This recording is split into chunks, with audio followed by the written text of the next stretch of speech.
안녕하세요. 이강수입니다. 이번 시간에는 인간 행동 성향 및 행동 과학 일에 대해서 공부하도록 하겠습니다.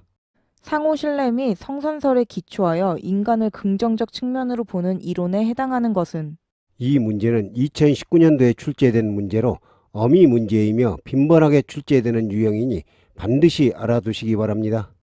인간을 긍정적인 측면으로 보는 이론에 해당하는 것은 3번 Y 이론은 인간은 부지런하고 근면, 적극적이며 자주적이다는 이론이죠.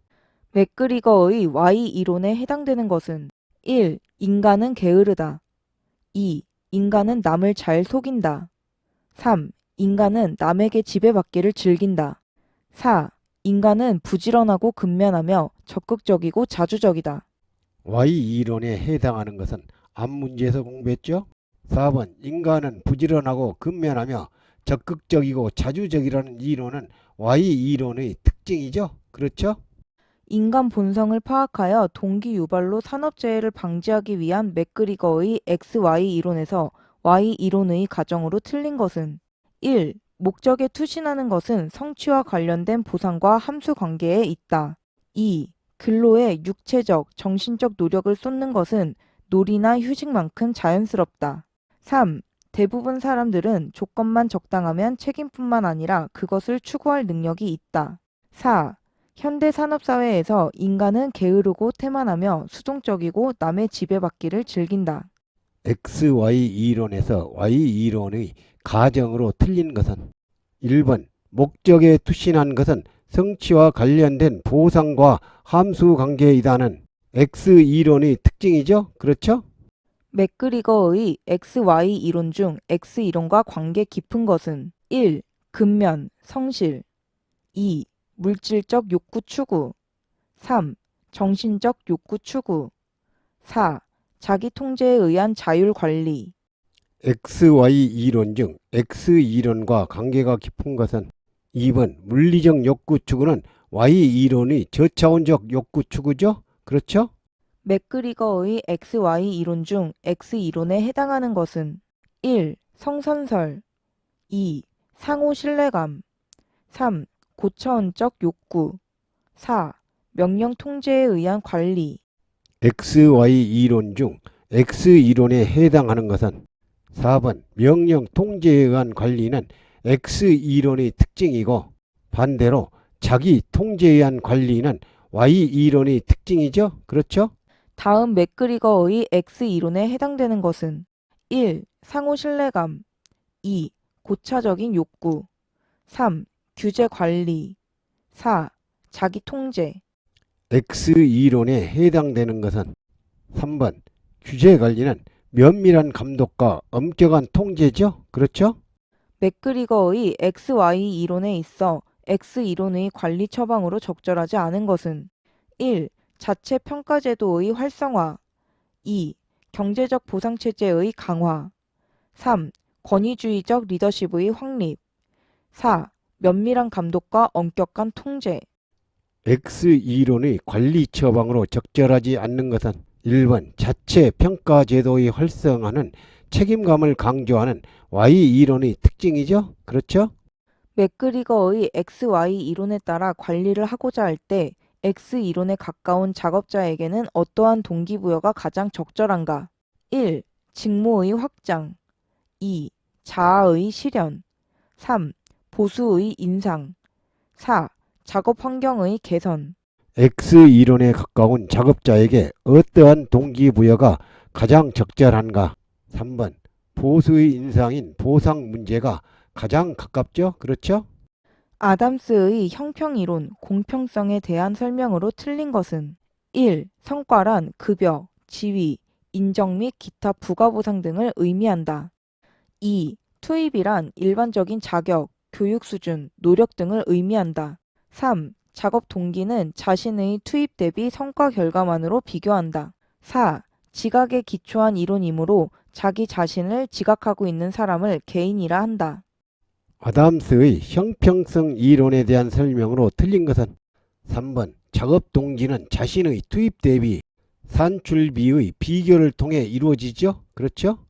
몹시 피로하거나 단조로운 작업으로 인하여 의식이 뚜렷하지 않은 상태의 의식 수준으로 오른 것은 이 문제는 2012년, 15년, 21년도에 출제된 문제로 어미 문제이며 빈번하게 출제되는 유형이니 반드시 알아두시기 바랍니다. 몹시 피로하거나 단조로운 작업의 의식 수준은 먼저 인간 의식 레벨의 단계를 알아보면 0단계 무의식, 1단계 의식 흐림, 2단계 이완 상태, 3단계 상쾌한 상태, 4단계 과긴장 상태로 구분되죠. 정답은 1번 의식 흐림인 페이스 1이죠. 그렇죠? 다음 중 정상적 상태이지만 생리적 상태가 휴식할 때에 해당하는 의식 수준은 이 문제는 2012년, 13년, 17년, 20년도에 출제된 문제로 빈번하게 출제되는 문제이니 반드시 알아두시기 바랍니다. 생리적 상태가 휴식을 할 때에 해당하는 의식 수준은 앞 문제에서 공부했죠? 2번 이완 상태인 페이스 2단계죠? 그렇죠? 의식 수준이 정상이지만 생리적 상태가 적극적일 때에 해당하는 것은 생리적 상태가 적극적일 때에 해당하는 것은 3번 상쾌한 상태인 페이스 3단계죠? 그렇죠? 주의의 특성으로 볼 수 없는 것은 1. 타당성 2. 변동성 3. 선택성 4. 방향성 이 문제는 2016년도에 출제된 문제로 어미 문제이며 빈번하게 출제되는 유형이니 반드시 알아두시기 바랍니다. 주의의 특성으로 볼 수 없는 것은 먼저 주의의 특성을 살펴보면 변동성, 선택성, 방향성, 주의력, 중복 집중이죠. 1번 타당성이 주의의 특성에는 포함되지 않죠. 그렇죠? 다음 중 주의의 특징으로 볼 수 없는 것은 1. 변동성 2. 보편성 3. 선택성 4. 방향성 주의의 특징으로 볼 수 없는 것은 앞 문제에서 공부했죠. 2번 보편성은 주의의 특성에는 포함되지 않죠. 그렇죠? 주의력의 특성과 그에 대한 설명으로 옳은 것은 1. 지속성 인간의 주의력은 2시간 이상 지속된다. 2. 변동성 인간의 주의 집중은 내향과 외향의 변동이 반복된다. 3. 방향성 인간이 주의력을 집중하는 방향은 상하 좌우에 따라 영향을 받는다. 4. 선택성 인간의 주의력은 한계가 있어 여러 작업에 대해 선택적으로 배분된다. 주의력의 특성에 대한 설명으로 옳은 것은 1번 주의력 중복 집중은 동시에 복수의 방향을 잡지 못하죠. 변동성은 주의는 리듬이 있어 언제나 일정한 수준을 지키지 못하죠. 방향성은 공간에 시선의 초점이 맞았을 때는 인지가 쉬우나 시선에서 벗어난 부분은 무시되기 쉽죠. 정답은 4번 선택성은 인간의 주의력에 한계가 있어 여러 작업에 대해 선택적으로 분배되죠. 그렇죠? 시각 정보 등을 받아들일 때 주의를 기울이면 시선이 집중되는 곳의 정보는 잘 받아들이나 주변부의 정보는 놓치기 쉬운 것은 주의력의 어떤 특성과 관련이 있는가? 1. 주의의 선택성 2. 주의의 변동성 3. 주의의 방향성 4. 주의의 시분할성 시선이 집중되는 곳의 정보는 잘 받아들이나 주변부의 정보는 놓치기 쉬운 것은 앞 문제에서 공부했죠. 1번 주의의 선택성은 특정한 것을 선택하여 주의가 집중되는 성질이죠. 그렇죠? 다음 중 주의의 특성에 관한 설명으로 틀린 것은 1. 변동성이란 주의 집중 시 주기적으로 부주의의 리듬이 존재함을 말한다. 2. 방향성이란 주의는 항상 일정한 수준을 유지할 수 있으므로 장시간 고도의 주의 집중이 가능함을 말한다. 3. 선택성이란 인간은 한 번에 여러 종류의 자극을 지각, 수용하지 못함을 말한다. 4. 선택성이란 소수의 특정 자극에 한정해서 선택적으로 주의를 기울이는 기능을 말한다. 이 문제는 2012년, 14년도에 2번, 15년, 20년도에 출제된 문제로 빈번하게 출제되는 문제이니 반드시 알아두시기 바랍니다. 주의의 특성에 관한 설명으로 틀린 것은 2번 방향성은 공간에 시선의 초점이 맞았을 때는 인지가 쉬우나 시선에서 벗어난 부분은 무시되기 쉬운 특성이죠. 그렇죠? 주의에 대한 설명으로 틀린 것은 1. 주의력의 특성은 선택성, 변동성, 방향성으로 표현된다. 2. 한 자극에 주의를 집중하여도 다른 자극에 대한 주의력은 약해지지 않는다. 3. 여러 종류의 자극을 지각할 때 소수의 특정한 것을 선택하여 집중하는 특성을 갖는다. 4. 의식작용이 있는 일에 집중하거나 행동의 목적에 맞추어 의식 수준이 집중되는 심리 상태를 말한다. 주의에 대한 설명으로 틀린 것은 2번 한 자극에 주의를 집중하면 다른 자극에 대한 주의력은 약해지는 특성이 있죠. 주의에 대한 특성으로 가장 거리가 먼 것은 1. 고도의 주의는 장시간 지속할 수 없다. 2. 주의와 반응의 목적은 대부분의 경우 서로 독립적이다. 3. 동시에 두 가지 일에 중복하여 집중하기 어렵다. 4. 여러 종류의 자극을 지각할 때 소수의 특정한 것을 선택하여 집중한다. 이 문제는 2010년, 12년, 19년도에 출제된 문제로 빈번하게 출제되는 문제이니 반드시 알아두시기 바랍니다.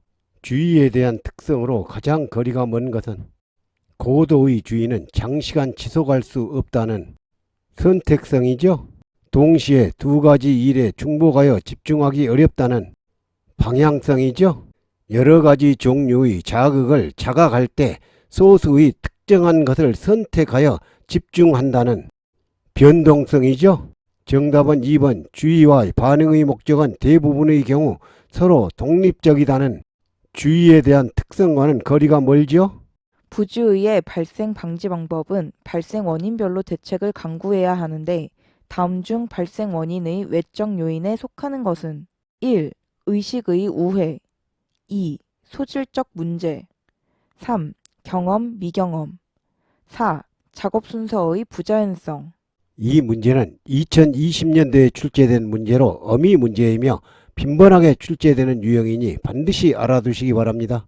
외적 요인에 속하는 것은 의식의 우회, 소질적 문제, 경험, 미경험은 내적 요인이지만 4번 작업 순서의 부자연성은 외적 요인이죠. 그렇죠?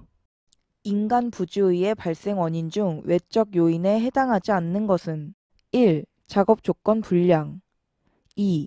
작업 순서 부적당 3. 경험 부족 및 미숙련 4. 환경 조건 불량 외적 요인에 해당하지 않는 것은 3번 경험 부족 및 미숙련은 내적 요인이죠. 그렇죠? 부주의 발생의 외적 조건에 해당되지 않는 것은 1. 의식의 우회 2. 높은 작업 강도 3. 작업 순서의 부적당 4. 주의 환경 조건의 불량 외적 요인에 해당되지 않는 것은 1번 의식의 우회는 내적 요인이죠. 그렇죠? 다음 중 부주의에 의한 사고 방지에 있어서 정신적 측면의 대책 사항과 가장 거리가 먼 것은 1. 적응력 향상 2. 스트레스 해소 3. 작업 의욕 고취 4. 주의력 집중 훈련 이 문제는 2016년도에 출제된 문제로 어미 문제이며 빈번하게 출제되는 유형이니 반드시 알아두시기 바랍니다. 정신적 측면의 대책 상황과 거리가 먼 것은 1번 적응력 향상은 기능 및 작업 측면에 대한 대책이죠. 부주의에 의한 사고 방지 대책 중 정신적 대책과 가장 거리가 먼 것은 1. 안전의식 고취 2. 주의력 집중 훈련 3. 표준 작업의 습관화 4. 스트레스 해소 대책 정신적 대책과 가장 관계가 먼 것은 3번 표준 작업의 습관화는 기능 및 작업 측면에 대한 대책이죠. 부주의에 의한 사고 방지 대책에 있어 기능 및 작업 측면의 대책에 해당하는 것은 1. 적성 배치 2. 안전의식의 제고 3. 주의력 집중 훈련 4. 작업 환경과 설비의 안전화 이 문제는 2011년, 13년, 17년도에 출제된 문제로 빈번하게 출제되는 문제이니 반드시 알아두시기 바랍니다. 기능 및 작업 측면의 대책에 해당하는 것은 1번 적성 배치는 부주의에 대한 사고 방지 대책이죠. 부주의의 현상 중 의식의 우회에 대한 원인으로 가장 적절한 것은 1. 특수한 질병. 2. 단조로운 작업. 3. 작업 도중의 걱정, 고뇌, 욕구 불만. 4. 자극이 너무 약하거나 너무 강할 때. 이 문제는 2018년도에 출제된 문제로 어미 문제이며 빈번하게 출제되는 유형이니 반드시 알아두시기 바랍니다. 의식 우회에 대한 원인으로 가장 적절한 것은 3번 작업 도중 걱정, 고뇌, 작업 불만 등에 의해 발생하죠. 다음 중 의식의 우회에서 오는 부주의를 최소화하기 위한 방법으로 가장 적절한 것은 1. 적정 배치. 2. 작업 순서 정비. 3. 카운슬링. 4. 안전교육 훈련. 부주의를 최소화하기 위한 방법으로 가장 적절한 것은 3번 카운슬링 상담에 의한 방법에는 직접 충고, 설득적 방법, 설명적 방법 등이 있죠. 부주의가 발생하는 경우에 있어 자동차를 운전할 때 신호가 바뀌기 전에 신호가 바뀔 것을 예상하고 자동차를 출발시키는 행동과 관련된 것은 1. 억측 판단. 2. 근도 반응. 3. 착시 현상. 4. 의식의 우회. 이 문제는 2010년, 13년, 19년도에 출제된 문제로 빈번하게 출제되는 문제이니 알아두시기 바랍니다. 신호가 바뀌기 전에 신호가 바뀔 것을 예상하고 자동차를 출발시키는 행동은 1번 억측 판단은 자기 멋대로 주관적인 추측을 하여 행동하는 결과로 발생하는 재해죠. 다음 시간은 인간 행동 성향 및 행동 과학 이해에 대해서 공부하도록 하겠습니다. 감사합니다.